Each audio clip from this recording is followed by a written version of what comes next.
Hello and welcome Experiment Nation. My name is Sina Fak, and today we're going to be going over the importance of segmentation pre and post experimentation. Now, I'm not going to do an introduction. I'd love to connect with you, learn more about you. If you need any resources or want to connect with me, please reach out on LinkedIn. My name, just search Sina Fak, and I'm right there for you. But we have a lot of content to cover, and we really need to just dive right in. So here's the agenda today. We're going to be talking about what is segmentation, why it's important in experimentation.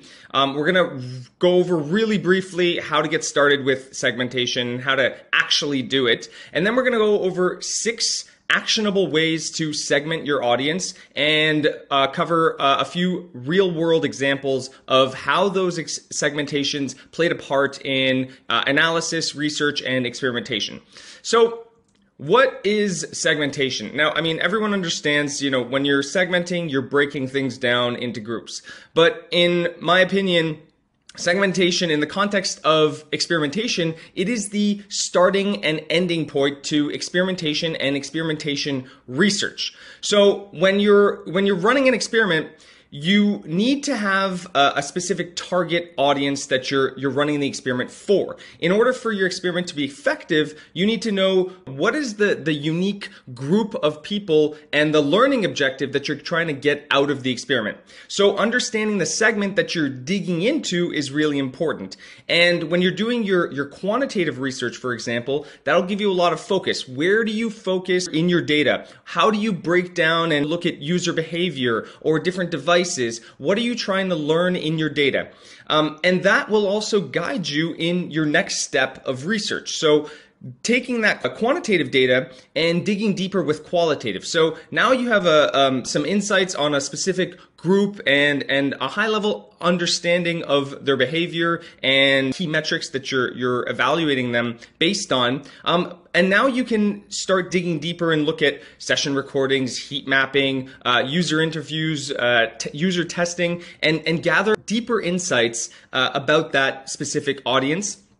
And then you can go into your experiment and now create a really targeted hypothesis for this group of people. Now, the segmentation doesn't stop there, because after you run your experiment, and it's really important that you evaluate and break down segments of that experiment, because even though the sample group in your experiment is technically segmented, you'll find that there's going to be segments within your segment that behave differently. And you want to understand what those differences are, how they behave differently, and gather new insights for new experiments and push your results even further.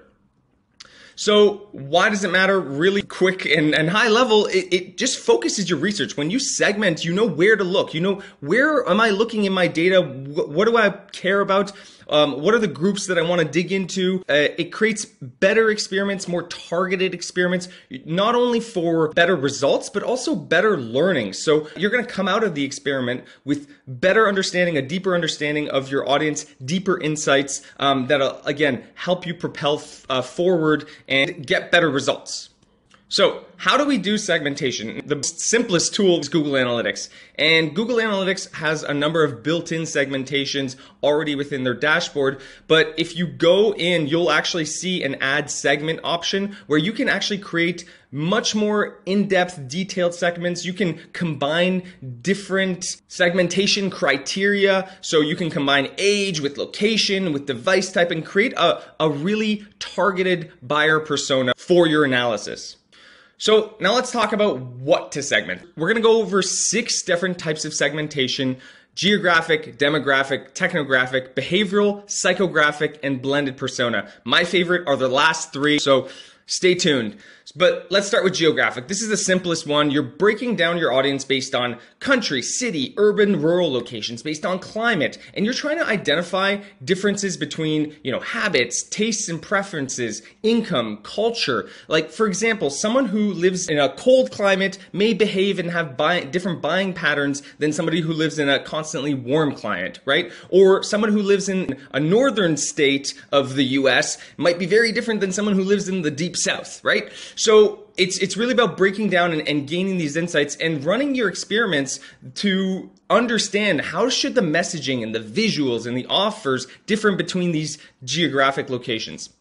So here's an actual experiment that we ran for a client of ours. They have 27 locations, and we were finding that certain locations were always winning with the variant, and certain locations were always winning with the control. And what we noticed is that the locations that were winning with the variant were actually more urban, more average income population, whereas the control was winning in higher income, more coastal cities. And again, this is a really interesting insight because it is a starting point to explore different psychographic considerations of your audience and how different sales and marketing assets should change based on those insights. So again, every single segmentation, it's just a starting point, and you can layer and again, create that really custom buyer persona for your business. Next, segmenting based on demographics. So now we're talking about age, income, gender, marital status, and again, identifying the differences between spending habits, tastes and preferences, buying behavior, and looking at messaging, visuals, offers. How do they differ between these different demographic segments? So here's a really interesting use case of this segmentation. We had a client who believed that their product was targeting a young audience, and they were spending a ton of money marketing to a younger demographic. But when we started digging into the data, we actually found that an older generation was actually converting a lot higher than the younger generation. And then when we looked at the number of sessions and the revenue that these age groups made up, we actually noticed that the 65 plus audience made a pretty significant portion of the total revenue, but a really small slice of total sessions. So we ran an experiment, and what we found was really interesting. The hypothesis was that this older audience was actually purchasing the product for their grandchildren or their kids or the younger population. So while the product was made for a younger generation, this older demographic of people they were actually the ones making the purchase. And when we positioned the offer more around it's a great gift and how this younger population is going to love it and what the use case is for the product, conversions went up on that variation. What's really interesting here is the number of payment page views, so checkout views, didn't actually change very much. So the same number of people were going all the way to checkout, but they were converting higher because they saw that message earlier in their buying journey. And that's, again, a really interesting psychographic insight about a demographic of an audience. Okay, next segmentation.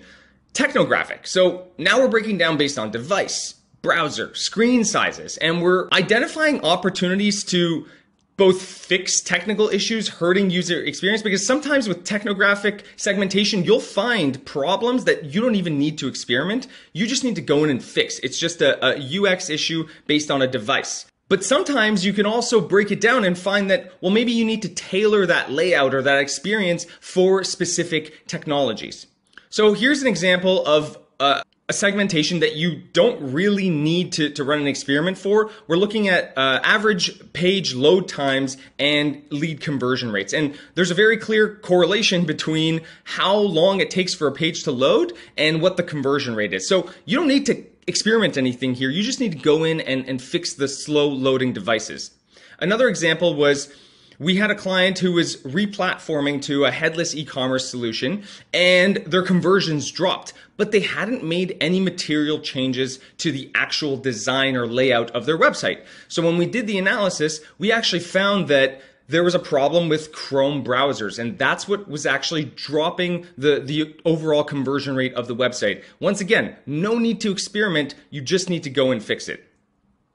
Here's another example of conversion rates based on screen resolution. And this is an interesting one because While there is a higher load time, it could also be that the smaller screen is actually just a poor user experience. So maybe an option is, if there's enough traffic to warrant a custom layout or experience for that screen size, you could run an experiment where you're actually just creating a better experience for this smaller device. Okay, next segmentation, behavioral. This is one of my favorites. So what you're looking at is actions and behaviors people take before making a purchase. And you're trying to identify pages they visited, content they consumed, steps before in their buying journey. And you want to experiment with messaging, content, navigation, layouts. So here's a really interesting one. This is 1 year of data of search versus non-search users. And we can clearly see that there's a very strong correlation to people who use search and an increase in conversion rates.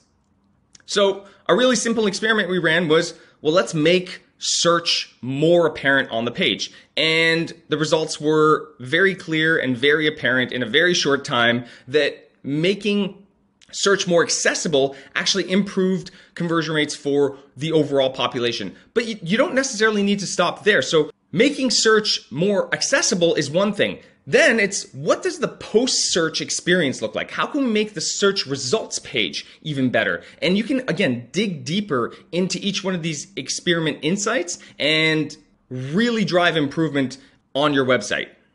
So here's another example where we looked at and we found people that viewed the Compare Us page actually converted 5 times higher than people who didn't. And what was really interesting is we used also qualitative data to identify what was some of the content that they were consuming and looking at and highlighting on that page.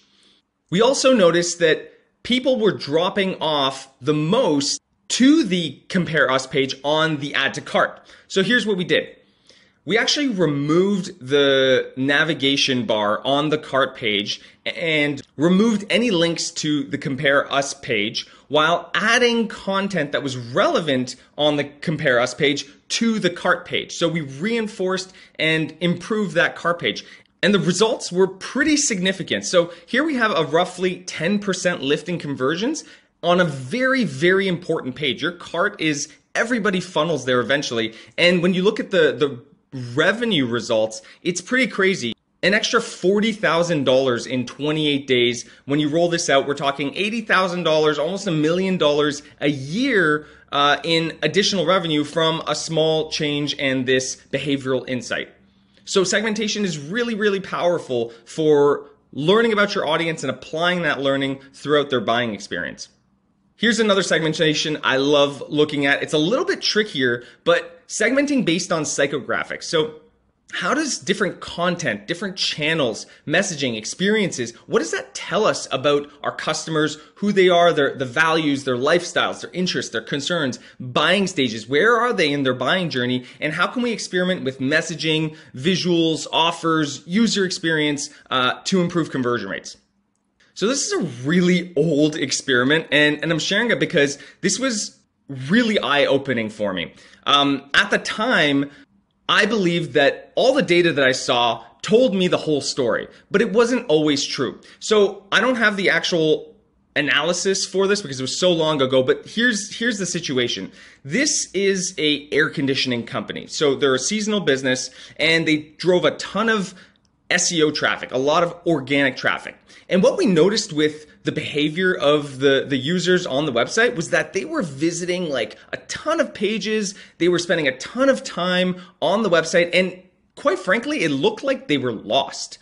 So what we did was we took some of the key pages that they were visiting, some of the most important, most frequently visited pages in their buying journey of people who converted, and we added them to the navigation bar. We simplified the navigation bar, and we made those key pages really accessible for the audience. Well, as you can see, conversion rates dropped quite significantly when we did that. And this really made us go back to the drawing board to reevaluate the experiment data and understand, well, why did our variations lose? And what we noticed was that in our variations, people spent less time and they visited less pages on the website. So here's what we did. We took that insight and we created the most complex navigation bar you can imagine. We literally took the entire site's content and we put it in the navigation, breaking down links to almost every section and corner of the website. And the most amazing thing happened, that conversion rates almost tripled in this experiment. And that gave us a really important insight about the psychographic of this audience. When you think about air conditioners, who's buying them? They're usually older. It's a high consideration, high ticket purchase, and it's a product that they're going to use for the next maybe 5, 10, 15, 20 years of their life. So they want to do research. They want to dig and scour through the website and collect information and really get the full picture before submitting their information. And that was a really powerful psychographic insight about this consumer that we could then leverage in other areas of the business and the marketing and how we structure the website and how we present information and layouts and what is our audience looking for. This was probably one of the most life-changing experiments for me, and it completely changed the way I look at data and experiments in CRO. And this is just a snapshot of kind of the year-over-year change. So again, this is a seasonal product, and when we look at the 2017 versus the 2016 data, we could see a site-wide improvement in conversion rates of almost 100%. All right, last but not least, blended personas. So this is really the combination of different segments and creating unique custom audiences and personas. So we're looking at very specific customer archetypes, and we're developing hypotheses around different experiments. This shouldn't say based on geography, but really tailored to that customer segment. So here's an experiment we ran where both our variations actually won, and it would be really easy to just say, hey, well, our hypothesis was true, the segmentation worked, our learning was accurate, and let's move forward, let's apply variation 2 and on to the next one. Not so fast. And this is why it's so important to segment after every experiment as well. When you break things down, this experiment down by, for example, a technographic segmentation, we noticed that while our experiment won and our variations won in the desktop devices, it actually lost on mobile devices. And that's a really important thing to know, because had we applied that variation across the board, we would actually be hurting a specific segment of that audience. And this is, once again, just one way to break things down. The same analysis that you do before you run an experiment to understand your audience, you want to go through that exact same process and break it down into all of the different segmentation types to identify opportunities for how different demographics, geographics, psychographics, behavioral segments convert. And now you can create really tailored and custom experiences for your audience and really maximize the value that you're getting out of the experiments that you're running and the changes that you're making on your website. So that's about it. My name is Sina Fak once again. I'm the head of optimization and business intelligence at an agency called Conversion Advocates. If you ever need anything, if you have any questions, if you want some help with anything, or you just want to chat, reach out. I love meeting other people in the community and just building these relationships. So it's a lot of fun. So thank you once again, Experiment Nation, for having me. Thank you everyone for watching. Have a beautiful day, a glorious week, and an excellent year. I will see you soon.